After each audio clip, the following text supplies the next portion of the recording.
খুলনাকে একসময় বলা হতো শিল্পের রাজধানী। আজকে শিল্প 54 বছরে বিকশিত না হয়ে মুখ থুবড়ে পড়ে আছে। এক এক করে সবগুলা সরকারি ব্যবস্থাপনায় পরিচালিত শিল্প কারখানা বন্ধ হয়ে আছে। দুনিয়ার দেশগুলো শিল্পের দিকে এগিয়ে যাচ্ছে, আর আমরা শিল্পকে একটা একটা করে খুন করছি। আপনাদের স্মরণ থাকার কথা, 2001 থেকে 2006 4 দলীয় জোটের একটা সরকার ছিল। আমাদের সেই সময়ের সম্মানিত আমির শহীদ মৌলানা মতিউর রহমান নিজামী, তিনি এক সময় এসে 15 বছরের মাথায় শিল্পমন্ত্রীর দায়িত্ব পেয়েছিলেন। দায়িত্ব হাতে নিয়ে বলেছিলেন, আল্লাহ আমাকে তৌফিক দিলে আমার মেয়াদকালে নতুন করে আর একটি শিল্প কারখানায় তালা ঝুলাতে আমি দেব না। তিনি বলেছিলেন, আমি আমার যেটুকু যোগ্যতা আছে সবটুকু উজাড় করে বন্ধ তালাবদ্ধ কারখানাগুলো আমি খুলে দেওয়ার চেষ্টা করব। এবং বাংলাদেশে তিনি তাই শুরু করেছিলেন। তার রেখে যাওয়া অসমাপ্ত কাজ এখন বাংলাদেশ জামাতে ইসলামী সহ 11 দল সম্পন্ন করতে চায়। এই শিল্প কারখানাগুলো বন্ধ হওয়ার কারণে লক্ষ লক্ষ শ্রমিক বেকার হয়ে পড়েছেন। এখানে একজন মানুষ বেকার হয়নি, একজন মানুষ বেকার হওয়ার সাথে সাথে একটা পরিবার বিপদের মুখে পড়ে গিয়েছে।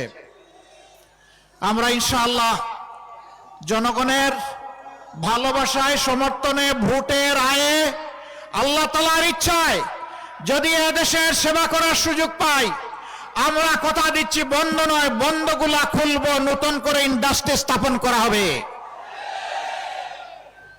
এবং আমাদের সন্তানদের হাতে কাজ তুলে দেওয়া হবে। ছেলেরা কাজ করবে, মেয়েরা কাজ করবে, স্বস্তির সাথে, নিরাপত্তার সাথে কাজ করবে ইনশাআল্লাহ। আমরা কর্মক্ষেত্রে মামা খালুর কোনো হিসাব নিকাশ নেব না। ওই টেলিফোন আমাদের কাছে অচল। আমরা ইনসাফের ভিত্তিতে যার পাওনা তার হাতে তুলে দেব। এমনকি আমরা এটাও দেখব না একজন উপযুক্ত নাগরিক তিনি কোন ধর্মে বিশ্বাসী, এইটাও আমরা দেখব না। আমরা দেখব এই কাজের জন্য তিনি উপযুক্ত ব্যক্তিটি কিনা। তিনি যদি উপযুক্ত ব্যক্তি হন, তাকে তার যথাস্থানে সম্মানের জায়গায় বসিয়ে দেওয়া হবে। সম্মানিত ভাই বোনেরা, 15.5 বছর শুধু আমরা নির্যাতিত হইনি, আরো অনেকেই নির্যাতিত হয়েছেন। তবে এটা সঠিক, আমরা যেভাবে নির্যাতিত হয়েছে সেইভাবে অন্য কেউ নির্যাতিত হননি। কারো অফিস সবগুলো বন্ধ ছিল না পুরোটা সময় জুড়ে। কারো নির্বাচন কমিশনের নিবন্ধন অন্যায়ভাবে বাতিল করা হয়নি। কারো দলীয় প্রতীক কেড়ে নেওয়া হয়নি। কারো তাদের ঘর বাড়ি বুলডোজার দিয়ে ভেঙে ফেলা হয়নি। এবং শেষ পর্যন্ত দিশাহারা হয়ে কারো সংগঠনকে নিষিদ্ধ ঘোষণা করা হয়নি। এই সবগুলা ছিল জামাতে ইসলামের উপর চরম জুলুম। সেই সময় আপনারা আমাদেরকে আশ্রয় দিয়েছেন দেশবাসী, আপনারা আমাদেরকে ভালোবাসা উপহার দিয়েছেন, আপনারা সাহায্যের হাত বাড়িয়ে দিয়েছেন। মায়েরা আমাদের জন্য খাবার সংগ্রহ করেছেন, ভাইয়েরা আমাদের নিরাপত্তার ব্যবস্থা করেছেন।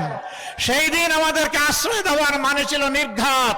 আপনার সম্পদ, আপনার জীবন এবং আপনার ইজ্জতের পর আপনি আক্রমণকে আহ্বান করে নিচ্ছেন। সরকারের কুপানলে পড়বেন, আপনারা তা পরোয়া করেননি। আমাদেরকে আপনারা আদর করে ভালোবেসে আপনাদের কুলে বুকে আমাদেরকে ঠাঁই করে দিয়েছিলেন। আমরা আপনাদের কাছে বড়ই ঋণী। এ ঋণ পরিশোধ করার কোনো শক্তি আমাদের নেই। মহান আল্লাহ তাআলার দরবারে দোয়া করি, যেভাবে আপনারা আমাদের জন্য নিরাপদ আশ্রয় করে দিয়েছিলেন, আল্লাহ যেন এই দুনিয়া এবং আখিরাতে আপনাদের জন্য সেই নিরাপদ ঠিকানা ঠিক করে দেন। আজ বলতে পারেন আমি এখানে দাঁড়িয়েছি বাংলাদেশ জামাতে ইসলামের পক্ষে কথা বলতে নয়। সেই 15.5 বছর মায়ের বুক থেকে যে সন্তানকে কেড়ে নেওয়া হয়েছে, আমি ওই মায়ের পক্ষে আজকে কথা বলতে দাঁড়িয়েছি।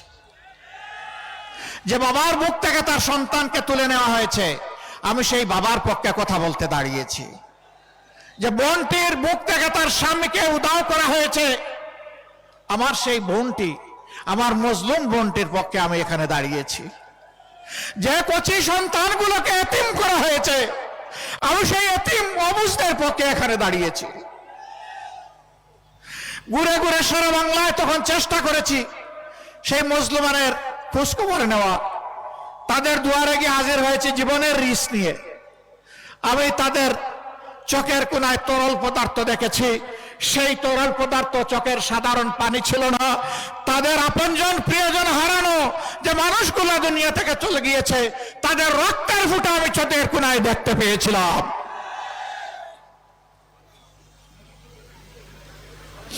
অবুঝ বাচ্চাগুলো বলতো, আসেন আমার সাথে আসেন। হাত ধরে নিয়ে একটা দেয়ালে তার বাবা রাখা ছবি দেখে বলতো, এটা আমার বাবা। আমার বাবা কি আর আসবে? এই শিশুদেরকে জবাব দেওয়ার মতো কোনো ভাষা আমাদের বুকে টুটে ছিল না। সেদিন আমরা স্তব্ধ হয়ে গিয়েছি। সারা বাংলাদেশকে বৈধভূমিতে পরিণত করা হয়েছিল। আজ আমি তাদের পক্ষে দাঁড়িয়েছি। এইখানে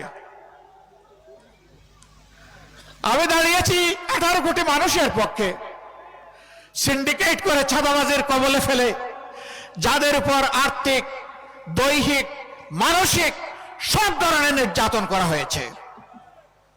ব্যাংকগুলা ডাকাতি করে উজাড় করে ফেলা হয়েছে। শেয়ার মার্কেট লুট করে কমপক্ষে 284 জন মানুষকে আত্মহত্যায় বাধ্য করা হয়েছে। লক্ষ লক্ষ পুঁজি বিনিয়োগকারীকে, তরুণদেরকে রাস্তায় বসানো হয়েছে। আজ আমি তাদের পক্ষে দাঁড়িয়েছি। আমি তাদের পক্ষে দাঁড়িয়েছি যারা দেশের মানুষকে গোলাম বানিয়ে নিজেরা জমিদার হয়ে বসেছিল।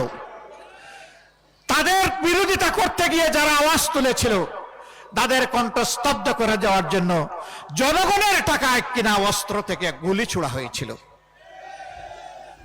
24-এর বিপ্লবের সময় শিশু থেকে বৃদ্ধ, বোন থেকে ভাই, সেই টেকনাফ থেকে তেতুলিয়া, জাফলং থেকে সুন্দরবন, সবাই নেমে পড়েছিল।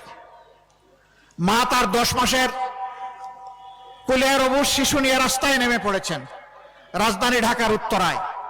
সাংবাদিক বন্ধুরা প্রশ্ন করেছে, মা আপনি এই সাংঘাতিক কাজটা করতে গেলেন কেন? তিনি জিজ্ঞেস করলেন, আমি কি সাংঘাতিক কাজ করলাম? বলে যে এই যে কুলের অবুঝ শিশু নিয়ে আপনি রাস্তায় এসেছেন, মুহুর্মুহু গুলিয়া টিয়ারশেলের ধোঁয়া, যদি কোনো কিছু হয়ে যায়, কয় কি হতে পারে? কয় গুলি এসে আপনাকে, আপনার সন্তানকে খতম করে দিতে পারে।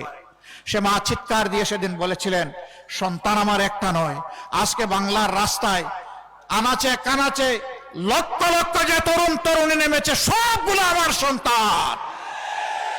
আমি সেই সন্তানদের সাথে সংহতি প্রকাশ করতে এখানে এসেছি। আমি তাদেরকে সাহস দিতে এসেছি। আমি জানাতে এসেছি, কাপুরুষ বিড়াল সিগালের মতো কোনো সন্তান চাই না, সিংহ এবং বাঘের মতো সন্তান চাই। সেই মাকে সেলেও, মায়ের জাতিকে সেলেও। সেদিন মায়ের রাস্তায় নেমে এসেছিলেন বলেই জালিমের অস্ত্র বুতা হয়ে পড়েছিল। সম্মানিত ভাইয়া, আমরা কি চাই সেই দুঃশাসনের যুগ আবার ফিরে আসুক? সেই ফেসিবাদ আবার ফিরে আসুক? যদি আমরা না চাই, তাহলে যে দুঃখী মানুষগুলোর কথা বললাম, আজকে তাদের মুখে হাসি ফুটানোর জন্য নতুন লড়াই আমাদেরকে শুরু করতে হবে ইনশাআল্লাহ। এ লড়াই কোনো দল, কোনো গোষ্ঠী, কোনো পরিবারের মুক্তির লড়াই নয়।